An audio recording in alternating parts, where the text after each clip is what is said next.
And good evening, everybody, and welcome to the latest edition of the 8 o'clock spot, live here on the Gryd Network's YouTube channel. I am your host / moderator, Bryson Carver, and I'm very excited to be in with not one, not two, but three fantastic guests, fantastic panelists on here the 8 o'clock spot. First and foremost, it's one of the newest members to the Gryd Network. He had a big time opening performance in week one a couple of weeks back. It is Arthur Hurst. Arthur, we were just talking about some of your favorite teams beforehand. Your Baltimore Ravens, we'll talk about them later.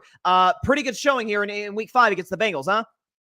Yeah, man, they're finally locking in and getting Derrick Henry the ball, and that's what I wanted to see week 1. But hey, these things take time and stuff like that, and they finally getting the ball rolling. Listen, Derrick Henry making the play of the game, running them down there into chip shot field goal range. And again, we'll talk about the Ravens later, but all of a sudden they've at least offensively got the train rolling. Mike Guido, Mike, it seems like host of the Bicoastal Baseball podcast, co-founder of the Gryd Network. It seems like, Mike, you came on my show on Friday and was talking about the New York Mets struggling, and also the fact that I seem like I remember telling you that the Yankees were going to, as the weather got colder, so would the bats. Not great, Mike. Not great for you in New York, huh? You're muted, Mike. He's all messed up now. It's a bad week. Yeah, I don't think you remember my spot on your show all that well. I wasn't talking about the Mets struggling. I actually talked about how good the Mets have been for the last few months of the season. So I don't think that you're remembering that correctly. And by the way, every series right now is 1-1. So I'll pump the brakes on me being wrong so far. No, it's been a lively baseball playoffs, like you said. And listen, my bold prediction coming into this divisional series is, hey, I don't think any division winners will advance to the ALCS or the NLCS thus far. Looks like the Mets are in position to do it there. They've been doing the last 5 months of the season. Speaking of the Mets, Barry, I have to imagine you are a pretty happy New York Mets fan, smoking the Philadelphia Phillies tonight. That game's not over, but it's kind of over. It's 7-2 in later innings. Position to get to the NLCS. Barry, how you feeling tonight, my man?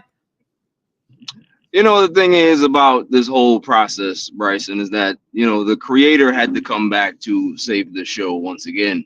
It's kind of like, I'll make the Donald Trump reference. The ratings were down. I got to bring the ratings up. But I'd like to say something personally to anybody that doubted my Mets, because, there's a lot of talk out there. You got baseball shows. People like to laugh at things, not realizing that the Mets have been the best team in baseball over the last 100 games. It's not my stats. Look at the stats. They're there. And lo and behold, they're about to beat the Phillies in game 3. Oh, they're not getting swept. I am going to be the most obnoxious man if the Mets do win this series and do get to the World Series. Nobody wants to see me at all. Carry on. Yeah, I don't think so. And by the way, I apologize, Barry. I should have introduced you as the reigning, I guess, somewhat unofficial champion of last season, the 8 o'clock spot. Nonetheless, you were the points leader when we suspended the season. Therefore, you are the champion. Obviously, all even podcast hosts, and again, Gryd Network co-founder, along with our Bryson, friend Mike.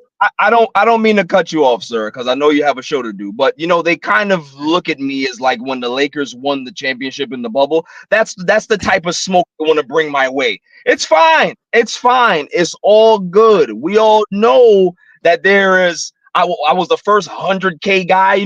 We changed the points. Whatever the situation is going to be this season, I'll be the first to do that as well. Let's just hope your title defense is slightly better than the Lakers was in 2021. Because you stop it. All right, let's get into our before we get into our rules. Let's look at our updated leaderboard from this week. Okay, you're going to see that Mike Guido is still on top, 37 points, followed by Tim Barnard, who obviously won last week, followed by Arthur Hurst, who's on the show obviously tonight. Paris Brown, EJ Savage are both tied with 4 points, and Barry Grant Jr. obviously hoping to get on the board tonight. Let's look at our rules, and this applies to all 4 rounds, of course, prior to our final round with the top 2 point getters. The best take in this segment gets 5 points, the second best take gets 3 points, and the third best take gets 1 point. Let's go and move to our first segment. We got some breaking news this morning out of New Jersey. The New York Jets firing Robert Saleh, only 5 games into his 4th season with the team. I believe he had a 20-36 record as a head coach, so not a whole lot of sustained success. The Jets, obviously, with big-time expectations, with Aaron Rodgers coming back off injury, a great defense. So we'll start with you, Arthur.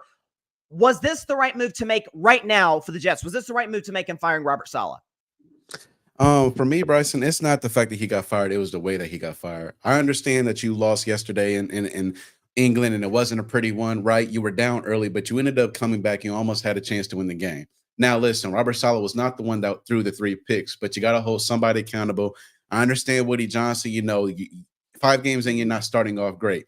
But the last time we saw a Hall of Fame quarterback go to another team and win with that team was Tom Brady with the Buccaneers. They started off 3-2. They finished at the end of week 12, 7-5. They needed that bye week for Brady and Arians to get on the same page, right? They win the last 4 games of the regular season. Then you go on to win the Super Bowl. Not saying the Jets would have won the Super Bowl this year, but I understand you start off 2-3. These things take time. This is their first year together to be able to actually get the ball rolling. So, yeah, the season doesn't start off the way you would like it to, but you got to give them time to be able to come together and say, hey, Aaron, what do you like to do? Robert, what do you like to do? Bring those 2 minds together. Let's see what it creates on the field.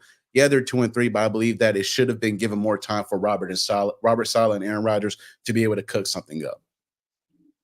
I'm curious to see as we find out as time goes on what the relationship between those two is like. Obviously, I guess the most public demonstration of what their relationship may or may not have been was the very awkward moment where the Jets go up a couple touchdowns on New England.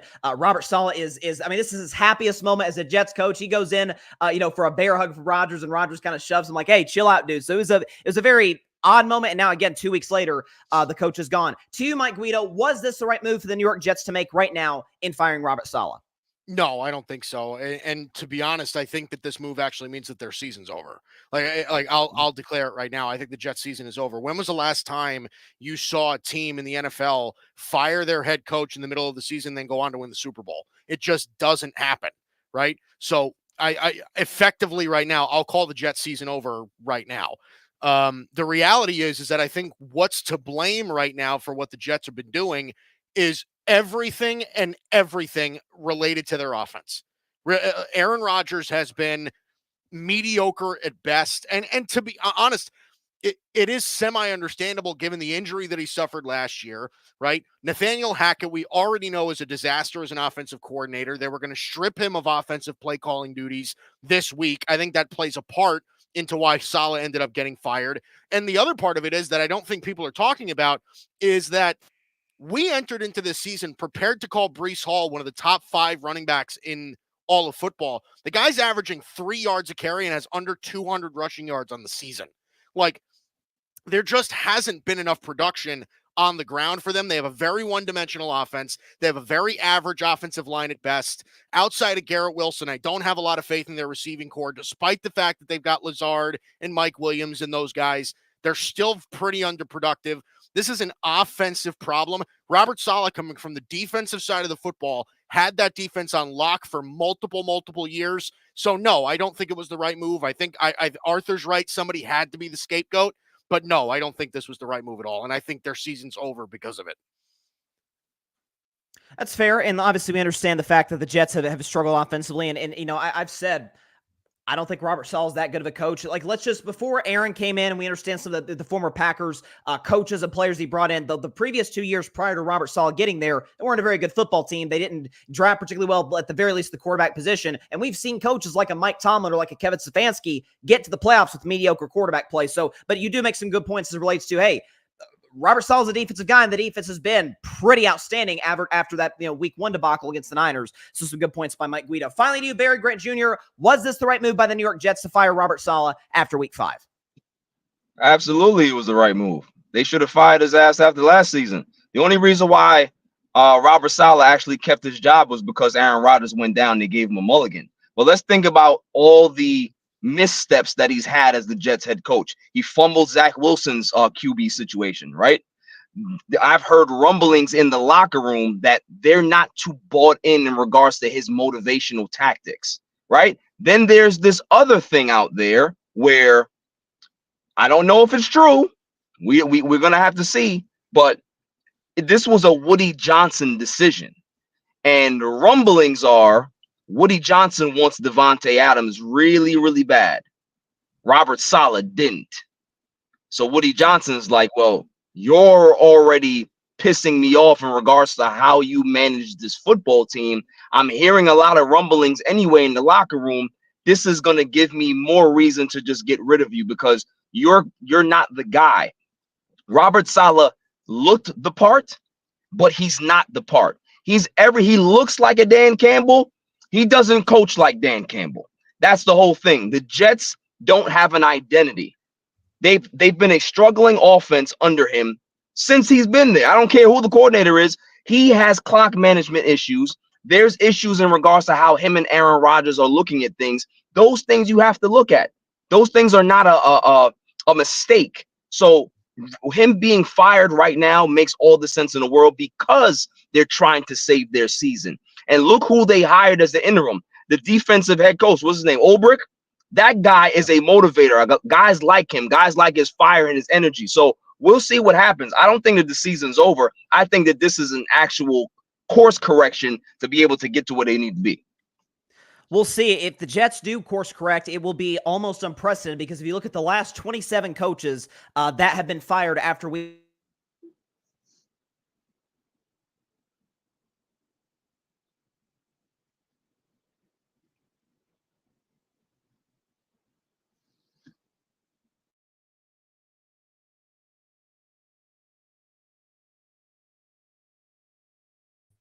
Am I back? Am I back? Whoops! Looks like I dealt with some connection issues. I apologize to the audience.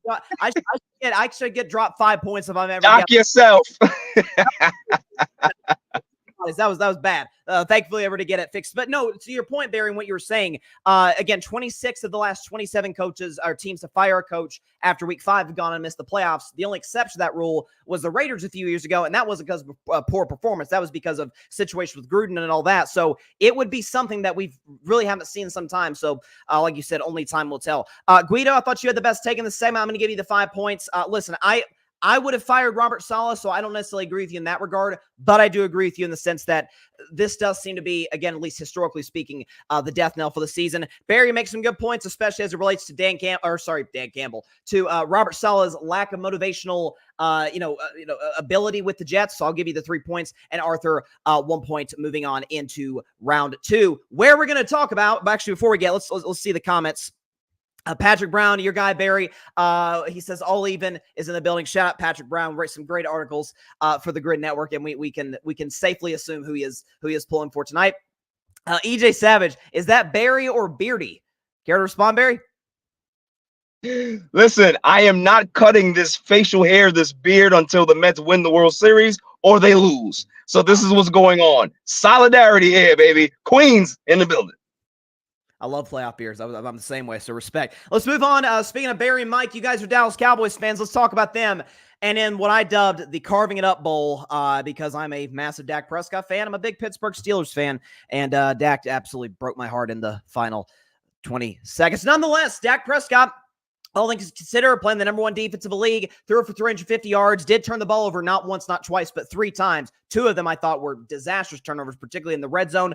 You also consider the fact that obviously a Dallas defense did a pretty good job stopping the run, but ultimately it came down to Dak and Jalen Tolbert coming up clutch at the end. I'll start with you, Mike Guido. Scale of 1 to 10, how big of a win was this for the Dallas Cowboys?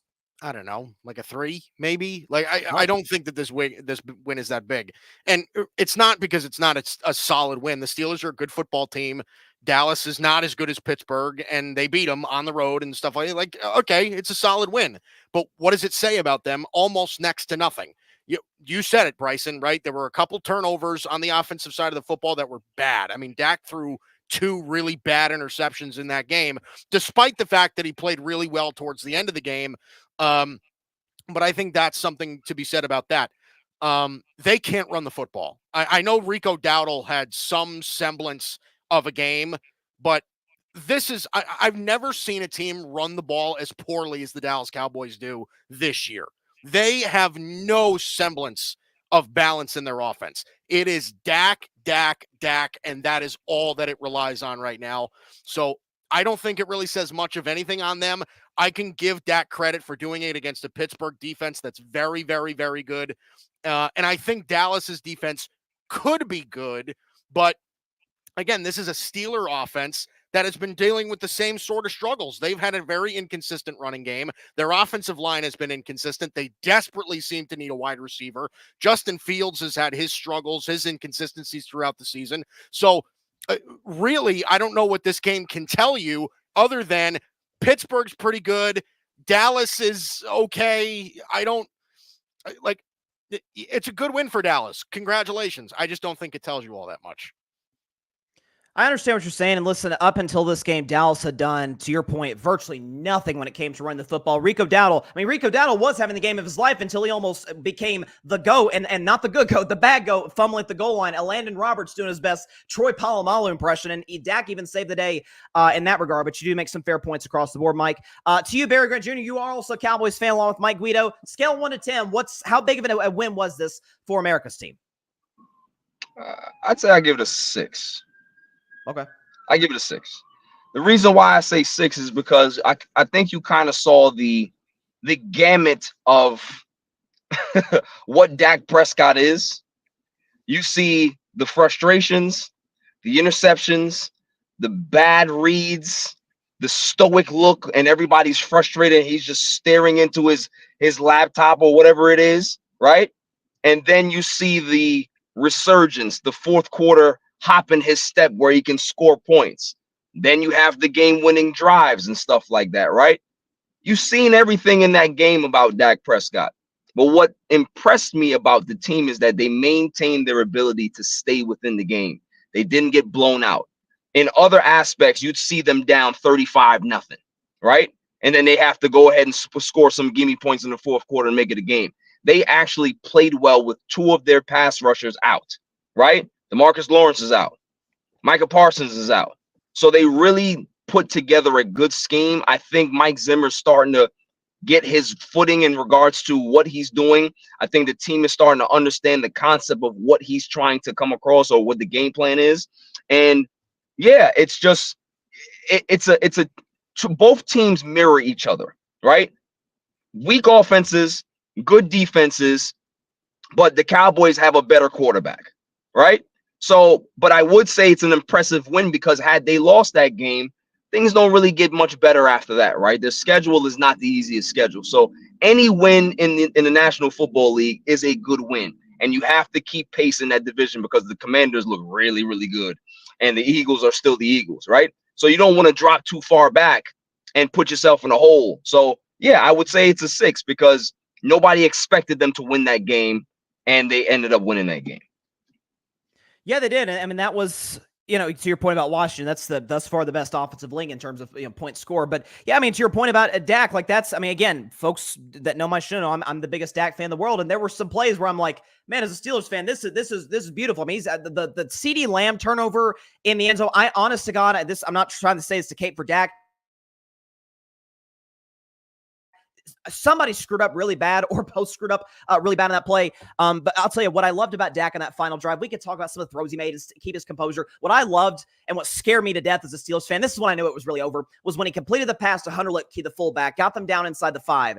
And TJ Watt is walking alongside Dak, the baddest pass rusher in the game. And Dak turns at him and just laughs in his face. I'm like, oh, but we're screwed. He's got us. This is like almost like a Michael Jordan type moment. Dak is no Michael Jordan, but you see that same sort of composure and aura. So good points across the board, Barry. Finally, to you, Arthur, scale 1 to 10. How big of a win was this for the Dallas Cowboys? I'm gonna have to go a step above Barry. I think it was a 7. Because usually they lose these games, right? And that's what it usually is. They fumble it at the end. And so I think for them to be able to pull this one out, especially against that defense, and I know that had to hurt, right? The Cowboys weren't able, we know, not able to rush all season. They weren't able to run the ball well in that game. But that fourth quarter, it was just different. And I'm watching them run, and I'm like, dang, they're really taking it at this defensive line. And it looks like TJ was the target of it, right? A few times we got Dowdle literally running at his side. So it's like, oh, okay. And now we have the defense backing up and trying to play the box more. And now you got guys like Tolbert who's able to get 5-yard curls and get easy touches. So it's like, oh, no, this defense, they look scared right now. They look lost. They look like they don't know what to do. So I think it's a pretty solid win for the Cowboys. The defense played, I think, pretty well. The Steelers were 2 down, 2 offensive linemen. So you got to give them credit where it's due. They realized that once they put pressure on Justin Fields, and you already know that defense loves to attack the quarterback anyway, once they were able to put pressure on them, then it's like, okay, now we can, really make him really second guess what he wants to do. We can clog those holes up where he's able to probably run. We can make him overthrow guys. And you saw that he did that a few times in that game where he missed Washington, who's 6'7", barely missed them, right? So you see things like that, and I got to give the Dallas Cowboys credit. They played a pretty good game, and Dak Prescott was able to come down and get the game-winning drive. So a really solid 7 for me for the Dallas Cowboys.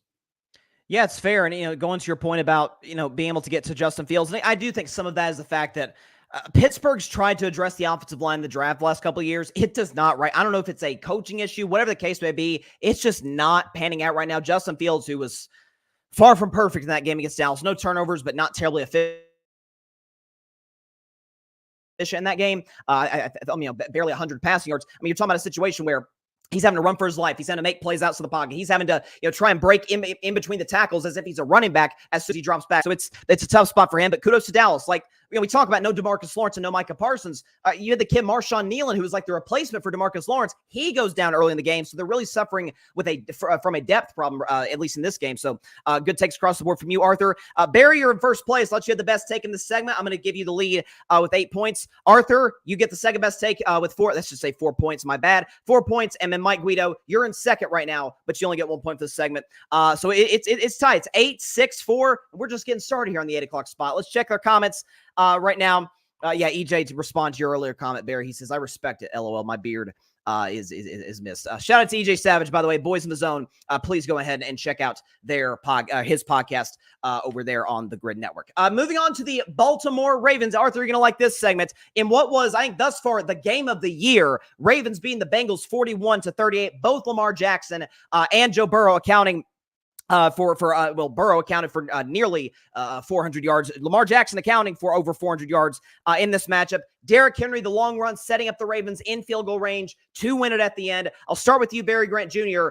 Ravens started 0-2. It was looking a little dicey. They've won 3 straight now. Where do they rank among the AFC contenders? Because we know we got Kansas City. I'm still going to give Buffalo benefit of the doubt. The Texans obviously beat the Bills yesterday. Where do the Ravens rank among the AFC contenders right now? I mean, they're right up there. This was a team that was in the AFC title game last year. So you can't say that they felt fallen off that bad. They've gotten better. They acquired a Derrick Henry. They improved their roster, right? Their offense is another year in regards to getting a new OC from last season. They now really understand what they have to do, right? Lamar Jackson is another year more comfortable in this system. He's looked good in this system. He won an MVP in this system, right? So this is a team that understands what they have to do. And look, when it comes to Bengals and Ravens, you're always going to get a good game. I think both of these teams always get the best out of each other. Anytime they play, it's always a good game, whether it's a high-scoring game, whether it's a trench game, whether it's a low-scoring game, it doesn't really matter. They are always going to compete hard, and they normally, whatever team wins this game, whoever wins or loses, I think both teams always come out good because they understand where they are. They understand what the bar is or in regards to how to compete. So I think the Bengals are going to be fine. It's going to be an uphill battle for them to make the playoffs, but they've proven that they're not a bad team. And the Ravens have also said, listen, yeah, we started off shaky, but we're still one of the best teams in the AFC, if not the best team in the AFC, because they've looked very solid. I can't say the same for Kansas City, and they're undefeated. Kansas City doesn't really look that great. This team looks way better than Kansas City in the 3 wins that they've had.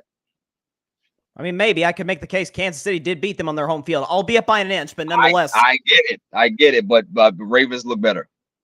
They certainly look better offensively. Right now for Baltimore, this is a weird spot where the identity of the Ravens franchise for their entire existence has been defense. Obviously, Ray Lewis, Terrell Suggs, Ed Reed. Nowadays, it's kind of Lamar Jackson, Derrick Henry kind of carrying the load and be able to be the 2 guys that gets the Ravens offense in position to where they can win these 3 in a row. So good takes across the board by you, Barry. Arthur, you're the Ravens fan. Let me know what you think. Where do the Ravens rank among the top contenders in the AFC? Definitely up there, man. I'm happy with what I've seen. The first 2 weeks I was hoping that Derrick Henry would be that guy, right? That in the fourth quarter, they were really good games, they were really close games, but you would know that this guy who has been Superman ever since high school, you give him the daggone football. And I get it. Lamar Jackson has been Superman since they've been there. But now they see like, oh, snap. He is 6'2", he is 250, and when he gets to that second or third level, he is gone. So it's like, yeah, like just give the man the daggone football. 15 carries for 92 yards. He averaged 6 of them on the day. It's like, yes, that's what you do. Now let's open up the playbook. Now let's do some play action pass. Hey, they pulled out the 3 tight end special on him.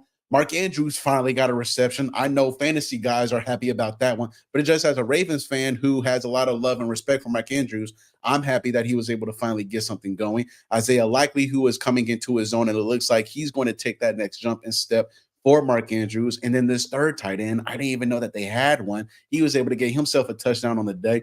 But all in all, it's off the fact that, yeah, man, Derrick Henry, just give him the daggone football, let him work, let the offense be able to gel and really rally around him. It gives Lamar a lot more options. And when he gets to later on in the season, he's not out because he's injured. Nah, we want him to be able to play and make those plays and everything. And Barry mentioned it, Baltimore and Cincinnati, always really good games, back to the time of Andy Dalton and AJ Green and Joe Flacco, Ray Rice and them. So this rivalry is always a special one, and I'm happy the Ravens were able to come out with the W.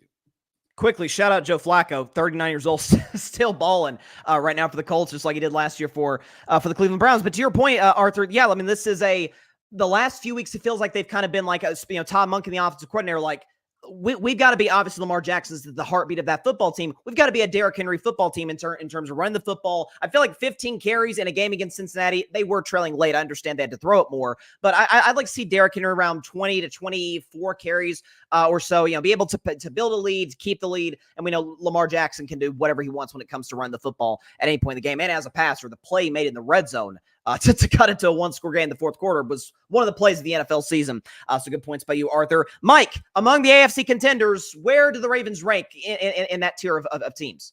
I'm going to throw a little flack on my other two contestants a little bit, just because they didn't actually give an actual ranking. They just kind of said that they were up there. So let me be the first to say that I'm giving another actual rank. And Barry, shut up. You're muted. Excuse me. I said that they were still the Barry, best. I'm going to shave points. Right. I'm going to shave points, Barry. I'm hot. All right. Go, Mike. No, go ahead. You can shave points. Let him go. Anyway, but I'm going to say second. And again, like I can't take credit away from what the Ravens have done recently. I mean, the beat down that they put on the Cowboys, I think was something really to behold. Derrick Henry, I mean, we all do kind of realize that Derrick Henry's having a career year at 30 years old, right? Like he's averaging 6 yards a carry right now. He's just been unfreaking believable.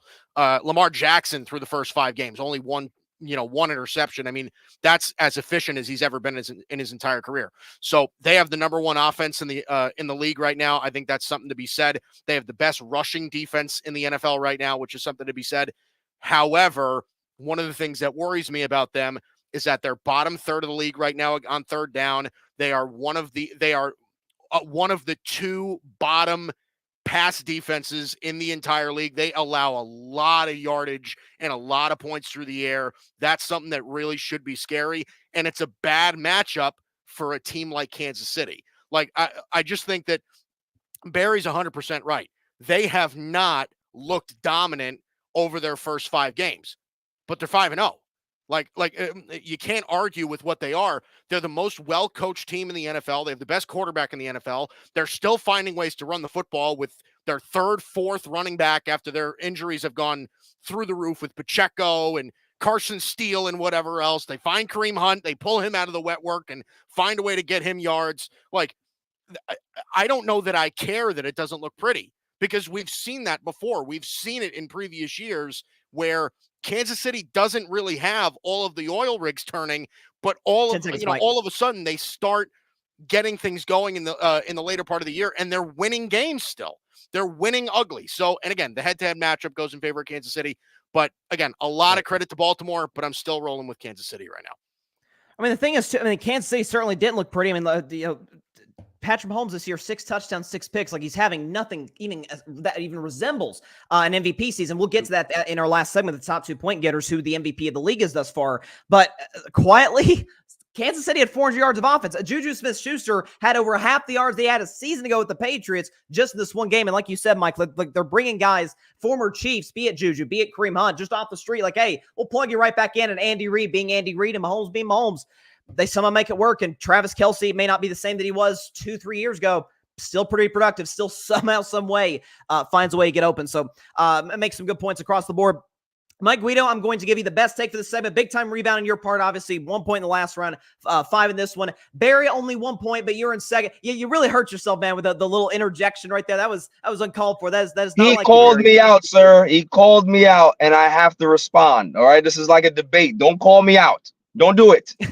Wait till the end of the segment. Wait till the end of the segment, Barry. At least do that. At least do that. Okay, your mic's muted. Okay, that's what the debates do nowadays. Your mic's muted. Arthur, as well as for you, good take on your part. You get the 3 points. We are neck and neck going the final round with the 3 contestants, obviously up until the top 2 in the final. Mike's in first with 11, Barry with 9, Arthur with 7. Who knows what will happen in the final round of the 8 o'clock spot with all 3 contestants up in here. I'm going to touch on if we can get the graphic going on right here. Let's see if we can load that. It's been, hold on. I apologize for this, folks. That has been some technical difficulties on my end with me getting kicked off the show. All right, Buffalo Bills losing to the Houston Texans by a final score of 23-20. Josh Allen having one of the worst games of his career, completing 30% of his throws, 9 for 30 in this matchup against the Texans. Houston winning on a walk-off field goal with some really, really poor clock management at the end by Sean McDermott. I'll start with you in this segment, Arthur. Time to panic. I shouldn't say time to panic. Is it time to be concerned about the Bills? They blow out 3 mid-level to bad teams, and then they've lost badly to one and then close to another 2 really good playoff teams. Time for concern for the Bills? This is what happens when you think that this is what happens when you ride a high and you go into your post game and you say, you know what, it feels good to have no one in that wide receiving room who cares about stats. Okay, let's see. The last 2 games, it looked like you needed a number 1 wide receiver. Now, Khalil Shakur is that dude. Keon Coleman, he's going to be that dude, right? He's a rookie. But you don't have anybody on that team who you can say, oh, yeah, that's the guy. You give him the ball in crunch time. Like, I mean, Mike Guido, he brought it up in our last segment with the Baltimore Ravens, right? You get smacked by the Baltimore Ravens the week before. You know who would have probably helped you in that? Stephon Diggs. Why? Because as he said, Ravens are the bottom of the league in terms of passing defense. Stephon Diggs is still one of the best wide receivers in the league. So, yeah, man, you're going to need a number 1 target for Josh Allen to be able to get the ball to. And then yesterday, what we saw, a very good comeback win, right? I'm happy he was able to still be okay after that hard hit and fall in that game, and him coming out. I don't know if it was the right move to throw him back out there, but with the game and how it was going, he's competitive spirit, you're going to throw him back out there. But it is worrisome because it's like you don't have a number 1 guy. And when you play teams that are legit, like the Baltimore Ravens, like the Houston Texans, who have very good offenses and can produce points, you're going to need somebody that you're able to throw the ball to and be able to run the ball and be able to protect Josh Allen. I think you make good points in the sense that against the good teams, you can argue you do need kind of that guy to separate, because I've said the last few weeks, and I think the Bills are going to win the AFC. It's like I'm not one of those that thought Buffalo's going to take this big step back. But when they are trailing a team like Houston, who can hit you, over the top with these, long balls like C.J. Stroud did this game to Nico Collins, who's having a great season, is if you could play with the lead with Josh Allen, with James Cook, the Bills are darn near impossible to beat. If they have to play from behind, if they do need that big play, Keon Coleman's young and I think can mature into that type of guy, but he is still a rookie. He's 5 games in. Can he develop into that guy at some point this season? Only time will tell, but thus far, that doesn't appear to be the case. Mike Guido, you're the Josh Allen guy and the Bills guy to a certain degree in here. Thoughts on Buffalo? Any level of concern with this 2-game losing streak to the Ravens and to the Texans? Yeah, I think a little, but I'm not going to go as far to say that like I'm in full-blown panic. I mean, it certainly isn't comforting for Buffalo, where the last 2 games you played 2 legit AFC contenders and you lost in both. Like there's something absolutely to be said about that. Something that I think is important to point out is that I think people underestimate how good the Houston Texans are, right? This is a team that is pretty much perfectly balanced. They're top 5 in offense. They're top 5 in defense. They have one of the best quarterbacks in the NFL. They have an insane receiving core. Their pass defense was locked down against Buffalo, and I think that deserves a little bit more credit. Plus, on top of this, listen, Arthur's right. Does Stephon Diggs probably help you win that game? He probably does. But it also doesn't help that even though he's not a number 1 receiver, Khalil Shakir is easily Josh Allen's most trusted option, and he was out for that game. And I think that has a lot to do with it also. Now, that doesn't in turn change how the whole game plays out. Obviously, Allen did not have the accuracy. There were no receivers that really could find any room to separate. And you're right. If they play from behind, they really kind of struggle because their best offensive weapon is James Cook, and he gets the ball way, way less. So there is something to be said about that. So, yeah, is there a little bit of concern? Yeah, but I think that when you look at the Bills' schedule coming up, I mean, you're talking about they're at the Jets, home against the Titans, at Seattle, home against the Dolphins, at Indianapolis. I mean, those could be 5 straight wins after these 2 losses. So I'm not ready to like completely push the panic button yet, because I think we could be right back on the Buffalo train within a few weeks. I don't necessarily disagree with anything you said, and like you said, Houston is an excellent football team. They're well coached. CJ Stroud is. I feel like he gets better every time I watch him. I mean, can we? Is it? This isn't an 8 o'clock spot topic. Does CJ Stroud have the most pretty deep ball in the NFL? I mean, it is a thing of beauty to watch that kid throw long balls. Justin Herbert's in that category as well. Mahomes, obviously, Allen. CJ throws a beautiful deep ball. I just want to throw that out there. I will say, Josh Allen played a great defense with less than ideal weapons. Dak Prescott did that, threw for 350 and 2 touchdowns in the game winner. Nonetheless, I understand. I understand your points across the board, and you were right in many instances on the Buffalo Bills. Finally, with you, Barry Grant Jr., as far as the Buffalo Bills, are you concerned about their 2-game losing streak to the Ravens and to the Texans? Yeah, I mean, you should be concerned because the thing is, it's the Jekyll and Hyde dynamic for Josh Allen. Every time that you want to give Josh Allen that credit and say, oh, he's probably one of the best top 3 quarterbacks in the league, he goes ahead and throws a stinker like this, or a couple of stinkers in a row, because that's just who he is, right? He can give you some great moments, and then he can really look like dog shit. So that's a concern. The other thing is, absolutely, them not having a number 1 receiver is a problem. But also, too, where's Dalton Kincaid? Weren't they supposed to draft him to be a guy? He's not a factor. If your quarterback cannot get your premier tight end into the game plan, or the offensive coordinator, or Sean McDermott that I have a problem with over the last few years, that's a concern to me going forward. Because if you look at it, if you strip away a Shakir, if you strip away a James Cook, if he's not affected because the game is out of reach in regards to the score, you got to pass and get back in the game. Where are your options? That might happen often and not, right? They're not always going to be up. So if they have to play from behind a little bit, that's a concern, because it doesn't look like they have the firepower or the dogs to get there. So you should be concerned, because the great teams and the very good teams, they're going to have enough firepower and enough defense to be able to stop you and stop your momentum in its tracks. Do you have enough to be able to recoup and recover and get back to even? I don't think they do. I think they're a front-running type of team. And if they're not front-running, they're going to have some big problems. And if they do have some big problems, best believe that Sean McDermott will be on the chopping block, as he should be. So, yeah, you should be concerned. McDermott's great points, and I think McDermott's play calling in the last 30 seconds was utterly atrocious.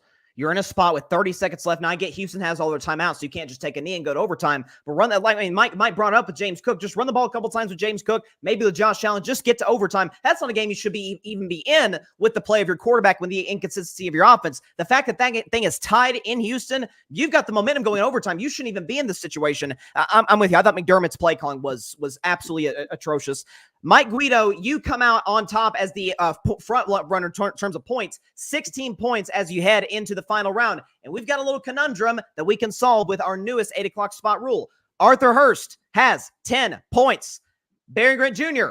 has 10 points. So what we're going to do today, and what we did last week with 2 and 3 tied at the end, we're going to give a trivia question.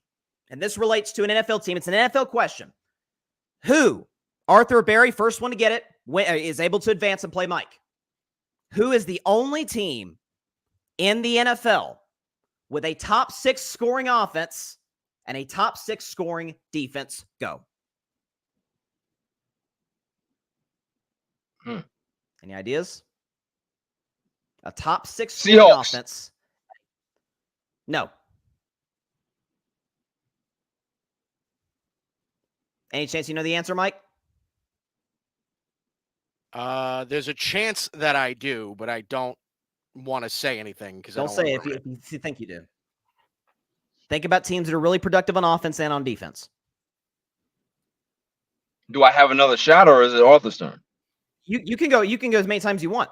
First one I'm to gonna have get to it. go with the Vikings. I'm gonna have to go with the Hey, Vikings. Arthur got it.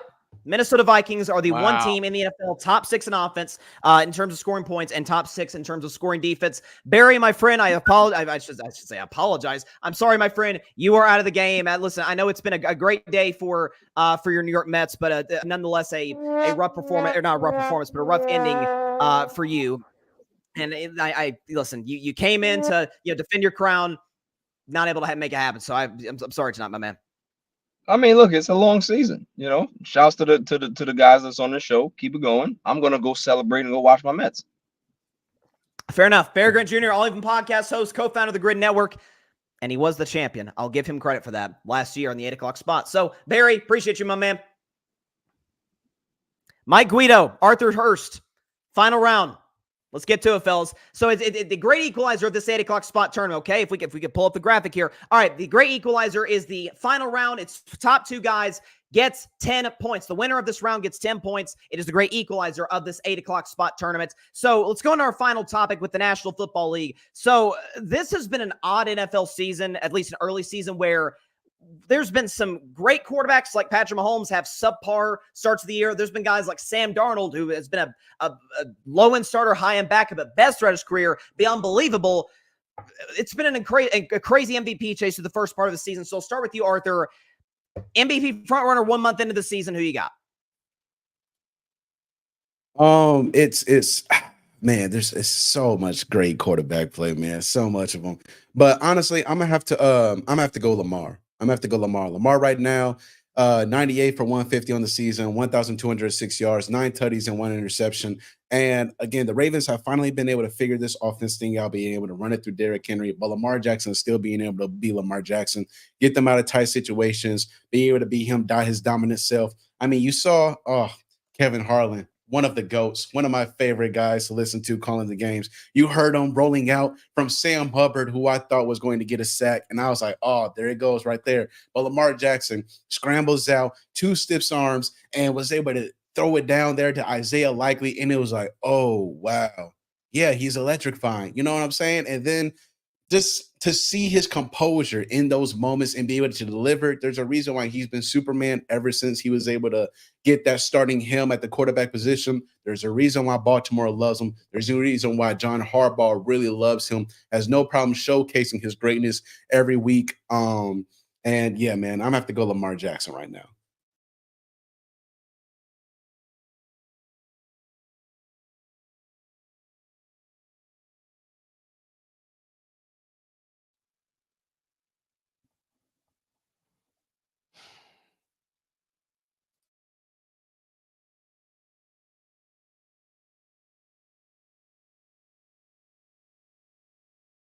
Hang on. Am I in here? Can y'all hear me? I apologize, guys. Let's say, hang on. I'm trying to get my camera on up in here because it is so I can see my frozen faces on the screen right now. Okay, there we go. I'm on the screen. My connection on this computer, I apologize to you guys and to the audience, has been utterly atrocious all show today. So I'll do the best I can with what we got. But I thought you made some great points, Arthur, especially pertains to Lamar and his electricity, running the football, throwing the football. Again, as we brought up earlier, the play with getting out of the pocket with Sam Hubbard chasing him, I thought was absolutely outstanding. To you, Mike Guido, MVP frontrunner 5 weeks through this NFL season, 1 month into the season is who? Well, if you would have asked me before Sunday, I would have said Josh Allen, but I think after Sunday, I'm going to say Derrick Henry. I think right now, Arthur's right about picking a Raven. I think he's picking the wrong Raven. Look, I said it before. Lamar Jackson has been, this is the most efficient he's ever been. He's clearly been, pretty close to as accurate as he's ever been right now. But do we realize, again, the magnitude of the kind of season that Derrick Henry is having, right? Leads the league in rushing, 572 yards. Leads the league in rushing touchdowns so far, 6 touchdowns in 5 weeks. He's got 6 yards a carry right now, averaging 114 yards a game. I mean, we're going to be talking about in a few weeks whether he can reach 2,000 rushing yards and 20 touchdowns. Like, this is going to be something that's going to be like a season-long watch if he stays healthy, because Baltimore is going to keep feeding him the ball. He is the very center. He's the perfect guy for the identity of their offense. I think right now, Derrick Henry, I don't even know what the betting number is on him, but I would slam Derrick Henry on MVP betting odds. I absolutely would. I just think that, like I said, a cog in that offense, and he's on pace right now for numbers that we haven't seen from a running back in a very, very, very long time. So a little off the charts because it's not a quarterback, but I'm going to say Derrick Henry. I think after Allen's poor performance this past week, I think drops him a little bit. Stroud has been fine. Mahomes, as you've said, is kind of falling back a little bit. So why not? Why not Derrick Henry? Says a lot about the Ravens offense. We have two different Baltimore Ravens. Let me ask you this, Mike. Do you think there's a chance that Derrick Henry maybe winds down a little bit as he is 30 years of age? He does play a physical brand of football. Do you think this is sustainable long-term in terms of what you're talking about with this historical chase? Yeah, I do. I think it is. And here's the thing. If they're going to be a top seed in the AFC, they're going to need to put their best foot forward through the entire season. Then nobody's going to lay down to them, right? There's too much high-level competition. There's Kansas City, Houston, Buffalo. Like there's too many teams, even in their own division, that are going to be fighting for playoff spots that I think they're not going to be able to take the foot off the gas with him. So, if at some point in week 18 or something like that, they decide to pull him back a little bit after they've clinched a spot and they have nowhere else to go, then fine. But I think you're going to get 15 or 16 weeks of Derrick Henry going for 125 yards a game and a touchdown. We're really going to be talking about 2020 for, in a couple of weeks, if he keeps this pace, we're going to be talking about 2,000 yards, 20 touchdowns, and he's going to have to be in the MVP conversation. No, there's no question if he does that, especially with the storyline of leaving Tennessee, going to the Ravens, and unlocking Baltimore's offense. We knew they could run the football, but taking them just to an astronomical level with Lamar Jackson doing what he does with his legs. You both make really compelling cases, but there can be only one champion on the 8 o'clock spot, and the winner for this week 3 of the 8 o'clock spot is Mike Guido. Once again, takes home the crown. Mike, congratulations. Shout out to you, my man. 2 wins in 3 tries, and you get the W once again.